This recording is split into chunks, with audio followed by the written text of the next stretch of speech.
The self-improvement industry is one of the funniest scams of modern life because it pretends to fix the same insecurities that it created and continues to create. So think about this.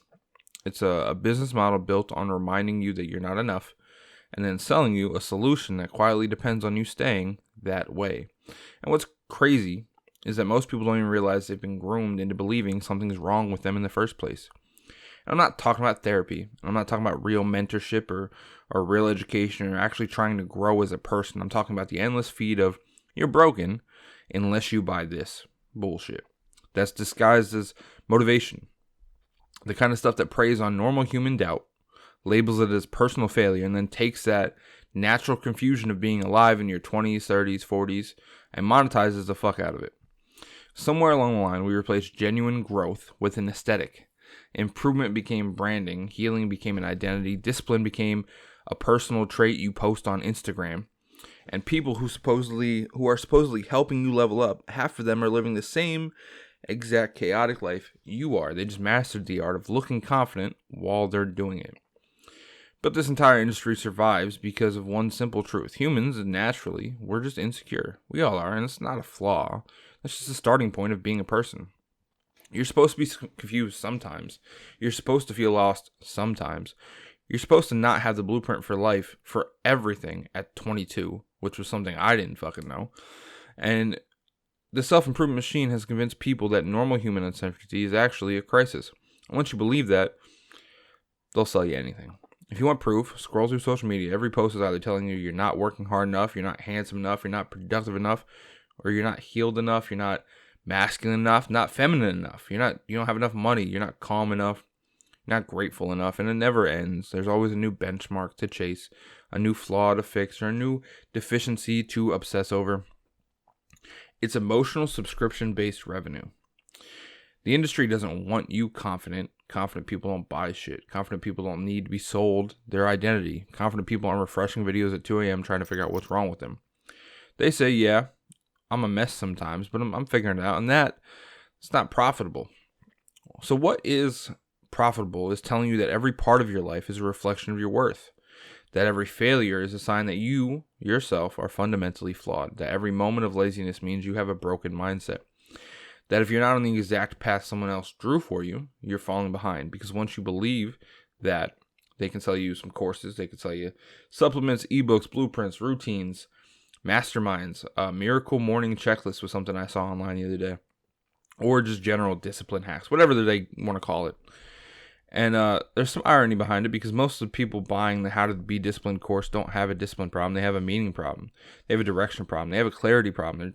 They're trying to fix a symptom instead of addressing the cause. We've created a world where people think their value is measured by how optimized they are in their life, how efficient their morning routine is, how many cold plunges they take, which, by the way, those fucking suck. I've tried them.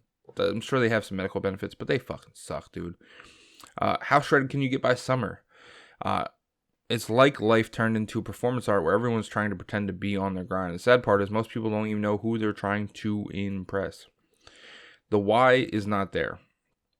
But the industry thrives on this because it knows exactly how people think. It knows you compare yourself. Everyone does. It knows you want more. Everyone does. It knows you're afraid of wasting your life.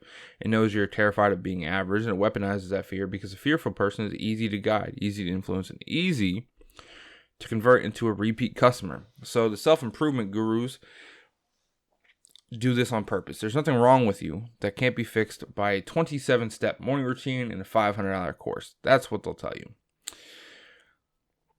You don't need a perfect system to grow. You don't need to be a motivational cult leader. You don't need to spend thousands to learn how to be a functional adult. You need honesty. You need consistency. You need to understand yourself. And you need time. Most importantly, you need time. But none of that sells very well. You never see a video saying, you're fine, you're learning, just, chill. Because that message doesn't convert. Calm people don't panic buy solutions. So let's be real. A lot of what people call self-improvement today is just self-comparison in disguise. You're not trying to become a better version of you. You're trying to keep up with the guy who looks like he has his life together online. You're trying to quiet a voice that keeps saying, you're behind. You're trying to make your life appear meaningful because you're scared deep down that it isn't. And that's the deeper issue. The industry is built on people being disconnected from who they are. If you were actually in tune with your values, your needs, or your dreams, you wouldn't need someone else to dictate your life philosophy. You wouldn't need strangers telling you what time to wake up, what diet to follow, or what mindset to adopt. The self-improvement industry isn't teaching you to trust yourself. It's teaching you to outsource your confidence, to borrow someone else's certainty because you haven't built your own yet. And it works for a while until it doesn't, because eventually you realize you've built your entire identity around trying to fix problems that you don't even fucking have. And the craziest part of it all, once you break out of that cycle and start doing things your own way, you realize growth was never supposed to feel like a performance. It was supposed to feel like trial and error, like messing up, adjusting, trying again. It's slowly building a life that fits you and not a life that looks good on an Instagram highlight reel. The problem isn't that people want to improve. Improvement is natural. Humans are wired to evolve. The problem is that we turned growth into a competition, a scoreboard, a morality test. If you're not hustling, you're lazy. If you're not meditating, you're chaotic. If you're not journaling, you're emotionally stunted. By the way, I also tried that. That shit sucks. If you're not reading 30 books a year, you're intellectually behind, which is exhausting. And it is exhausting, and most of it's completely unnecessary. Look at the people you actually admire in life, not the online avatars, but the real people that you respect. Most of them aren't doing half that shit that the internet tells you to do. They're not perfect. They're not over-optimized machines. They're just consistent. They show up. They work on themselves quietly, and they grow in the background. They don't brand themselves as improving. They just fucking improve. The best version of you doesn't need a specific routine. It needs accountability. It needs honesty, courage. It needs to take time away from distractions. It needs mistakes. Real, uncomfortable mistakes. It needs curiosity, simple habits that you can stick to instead of a lifestyle that's impossible to maintain without burning out. But the industry doesn't want to talk about simplicity because simplicity doesn't make money. Complexity does. Trendiness does. Novelty does. The more steps, the more rituals, the more jargon, the more you believe the answer is out there, some mystical nugget of information you're missing, the more dependent you become, and dependence is the goal. Growth is supposed to be personal. It's supposed to be messy. It's supposed to be your journey, not something you bought from a dude in a rented Lamborghini. It's supposed to be a slow unfolding of who you are and not a sprint to become somebody else. Because that's the insecurity trap. You can't grow authentically if you believe growth means becoming a perfect version of yourself, because perfection doesn't exist. There will always be someone stronger, richer, smarter, calmer, more disciplined, more successful. If your identity is built on chasing a constantly moving finish line, you're never going to feel like enough. That's how they keep you hooked. You're sold a fantasy of who you should be, a fantasy built out of insecurity, and then you spend years trying to catch up to an image that wasn't even yours to begin with. You're running towards a finish line that keeps moving because the people selling it are the ones moving it. Here's a radical idea that they never mentioned. Maybe you don't need to be fixed. Maybe you're not behind, or you're not failing. Maybe you're just early on in your story. Maybe your uncertainty you feel is not a sign of weakness. It's a sign of growth. Real growth is quiet, subtle. It's not aesthetic. It's not something you can post. It's not something you can purchase. It's something you live. Something you learn the hard way. Something you earn from showing up for your life instead of outsourcing it to a stranger with a fucking camera. People will tell you you're not doing enough, you're not achieving enough, you're not improving fast enough, but the truth is, improving slow is still improving. 1% better than you were yesterday is something that's a constant theme on this channel.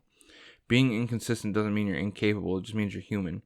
Starting over doesn't mean you failed, it means you're still trying. And there's nothing wrong with wanting to get better. Danger is believing you're worthless until you do. And honestly, the most powerful shift you can make is realizing you don't need to hate yourself to change. You don't need fear to motivate you. You don't need shame to push you. You don't need insecurity to fuel your ambition. You need to grow from a place of self-respect instead of self-rejection. But again, that shit doesn't sell well. Love yourself and take your time isn't a great business model. At some point, you have to detach from the noise. You have to stop consuming and start living. You have to listen to your own intuition instead of buying someone else's. And you should understand that life won't look like anyone else's. And that's the point. Stop trying to be the perfect example of improvement. Be the imperfect example of progress. Be the person who tries, fails, readjusts, and tries again. Who grows quietly while the rest of the world screams about their productivity. Self-improvement industry doesn't want you to find peace. Peace is the end of consumerism. Peace is the end of insecurity, and it's the end of their profits. But peace is the beginning of your personal life. You don't need to become someone else to be worth something. You don't need to keep up with the strangers or turn your life into a checklist of tasks that prove you're improving. You just need to be honest, consistent, and willing to grow on your own terms. And when you finally break out of the insecurity cycle and you start to realize something powerful, the only person you ever needed to impress was the future version of you. The version of you who will look back and say, well, I'm proud of how far I've come, not how perfect I tried to look getting there. And that's real improvement and real confidence, and it's 100% free. So hopefully you guys enjoyed this video. If you did, drop a like and subscribe. I'll see you in the next one. Peace out.